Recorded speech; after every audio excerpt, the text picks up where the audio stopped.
Greetings everyone and welcome to my channel.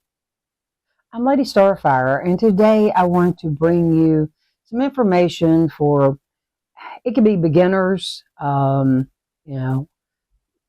neophytes, new people, whatever word you want to use, as long as it's not baby witch. I just really dislike that term for people that are new and starting, but that's just my opinion.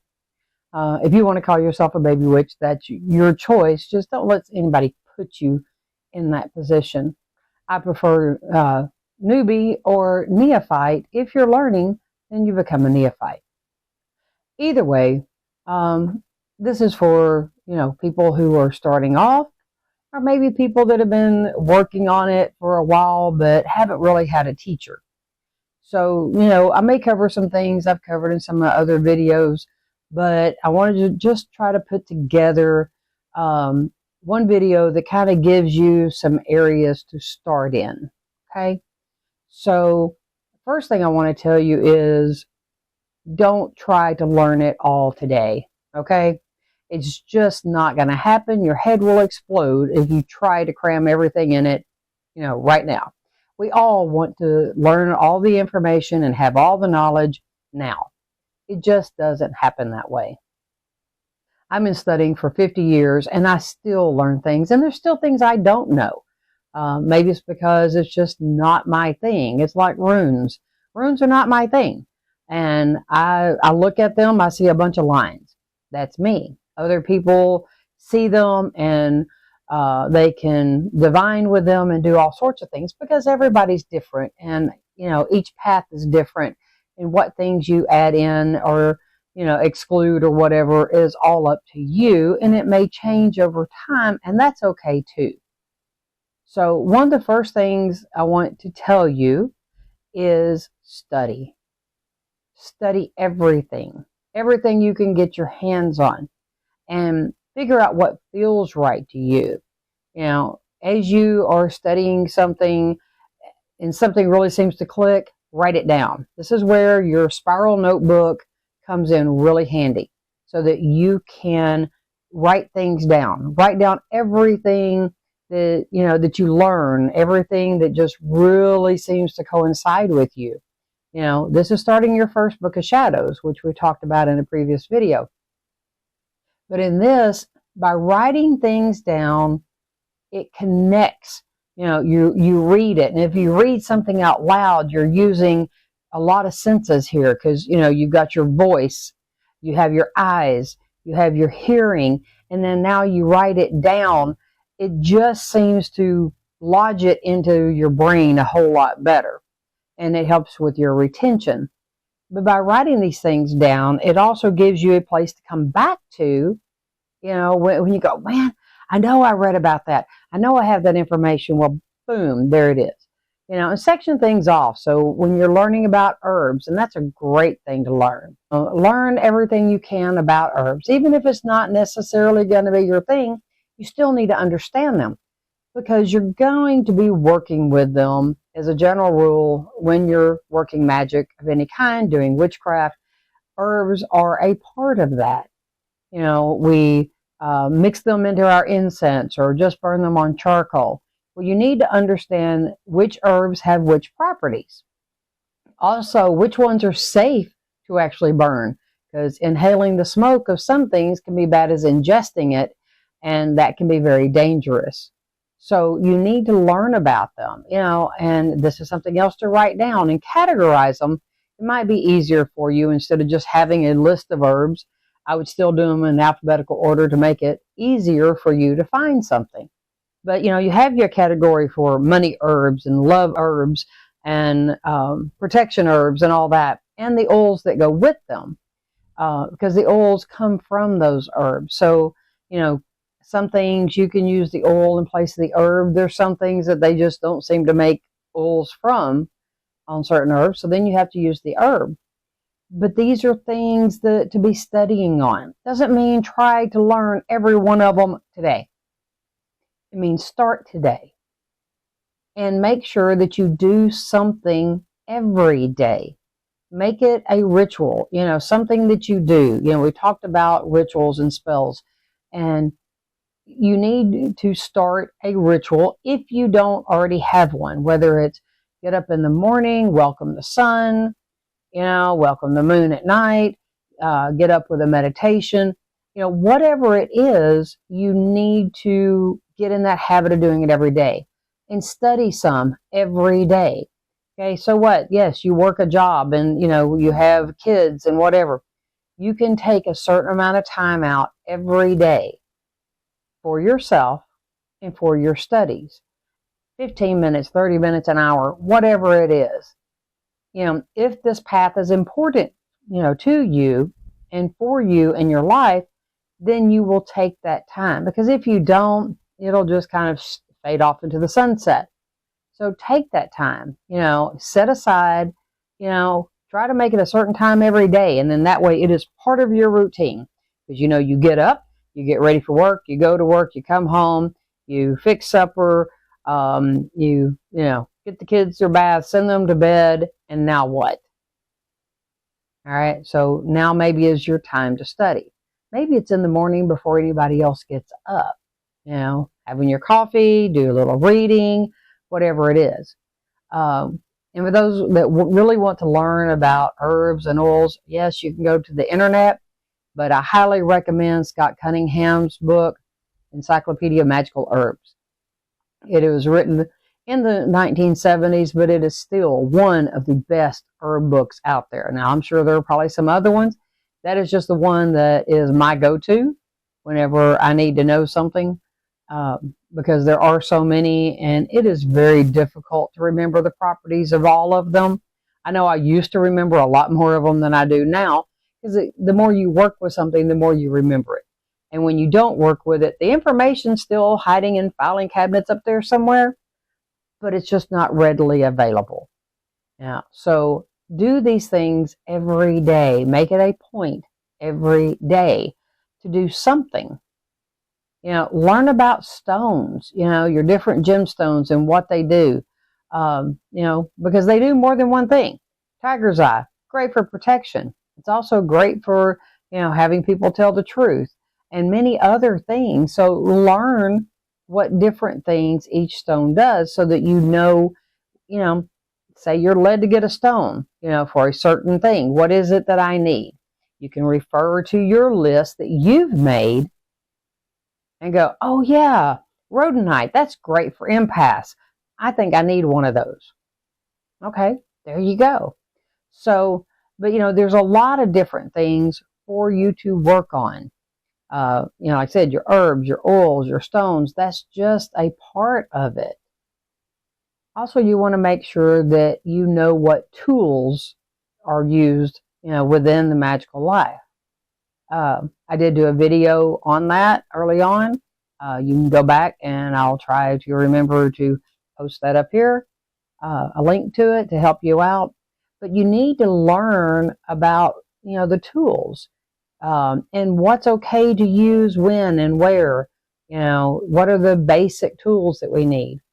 These are things that you need to learn. It's something that I want to teach in my classes. I think it's one of the first classes is your magical tools. And so, learn these, write them down, write down what their properties are, which element they go with, what it's for, that sort of thing. But this is important. And even if you have my class book, or I think I may even have some of them listed in my first book, you still want to write them down. Just because you're taking it out of a book, write it down in your book of shadows. That way, once again, you're using all of those senses.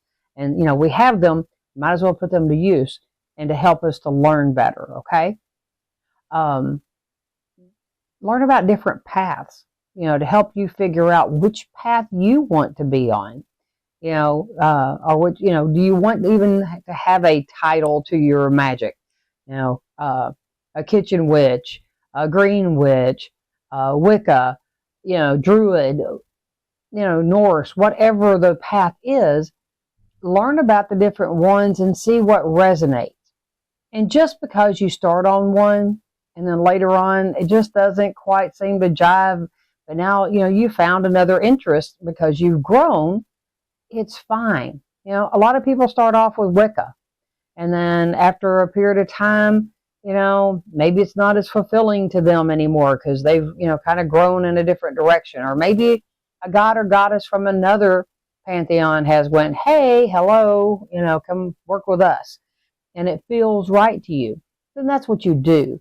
It's nothing wrong with it. It's about you learning and you growing.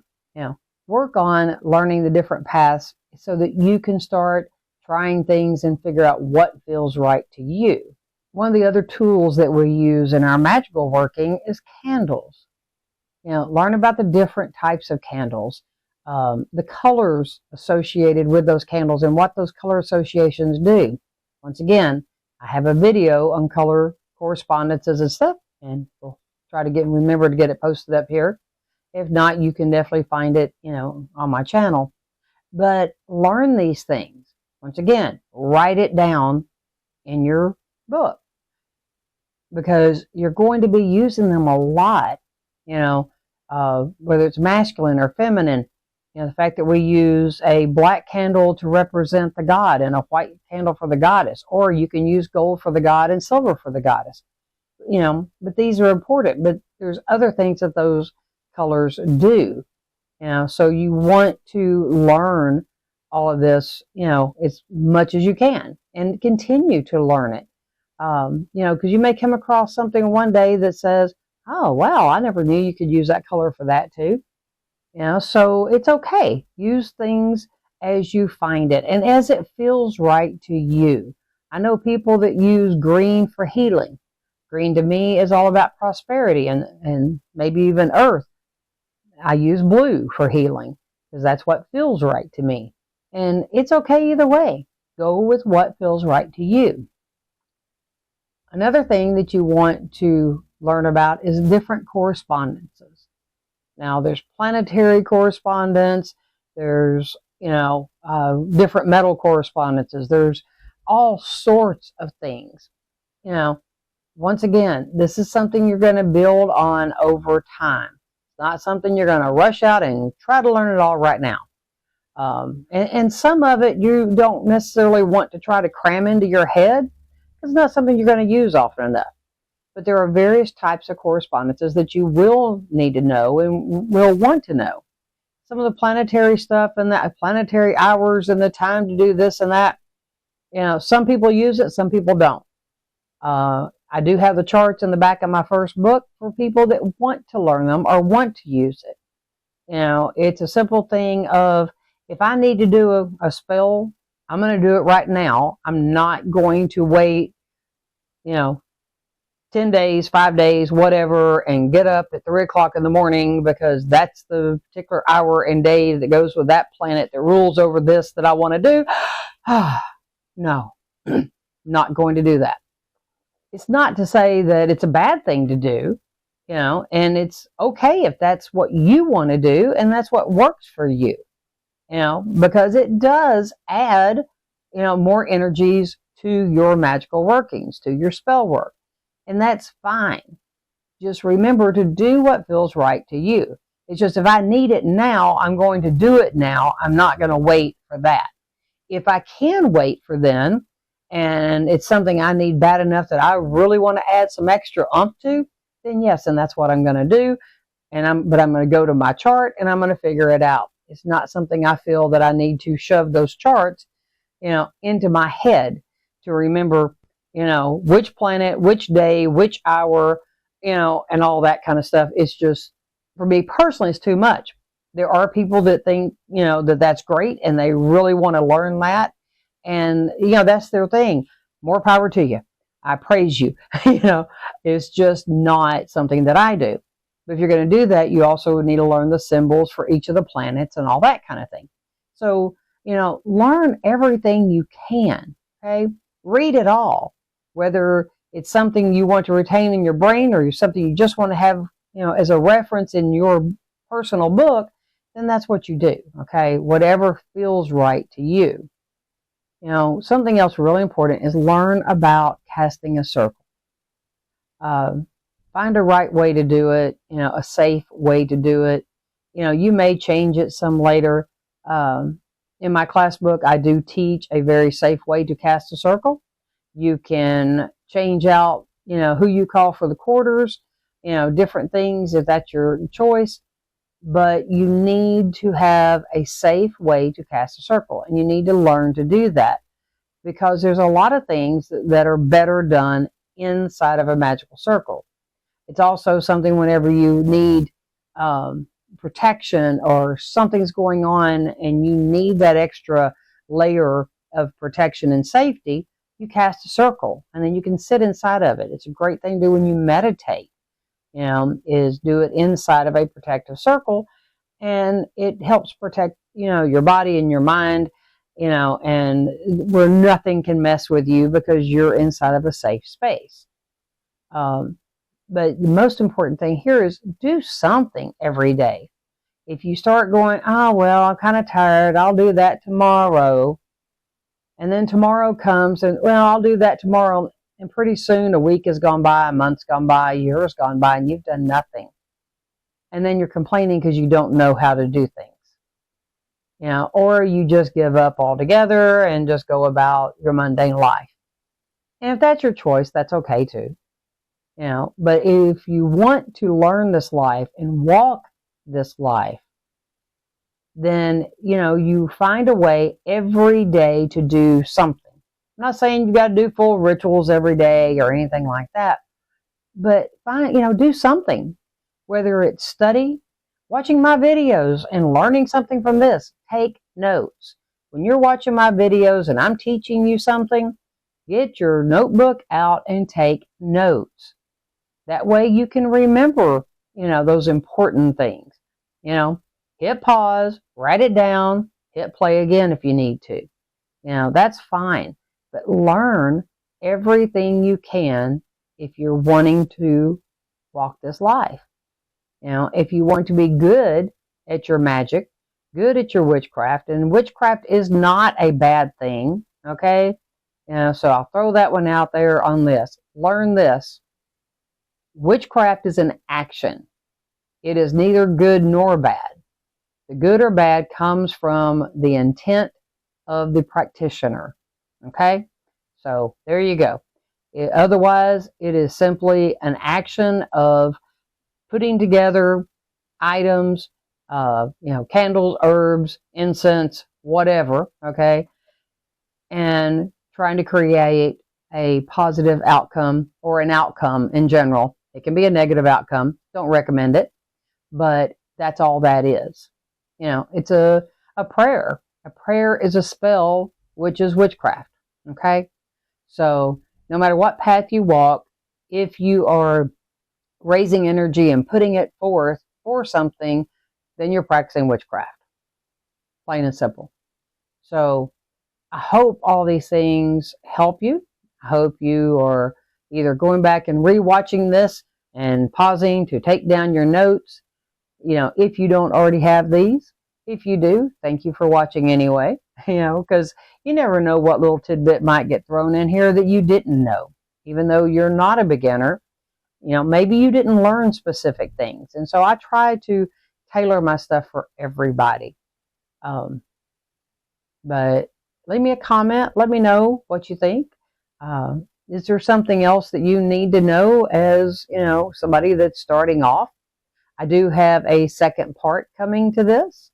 And so, for it, the little bit more advanced, and so hopefully that'll help those of you that go, I already know all of this. Well, okay. But there's people out there that don't. And there's people out there that are new, that are getting a lot of wrong information. So I'm trying to give you some things to help you get started or continue on your path or to boost your path, okay? Thank you to everyone that has subscribed to my channel. I appreciate you. For those that haven't, click the little subscribe button. And if you want to be notified each time I have a new video out, click the bell over there. I appreciate everyone that has bought me a coffee. It really lets me know how much that you care and that you appreciate my content. The link is in the description down there for anybody that would like to find it and send me a copy. I hope that this information helps you.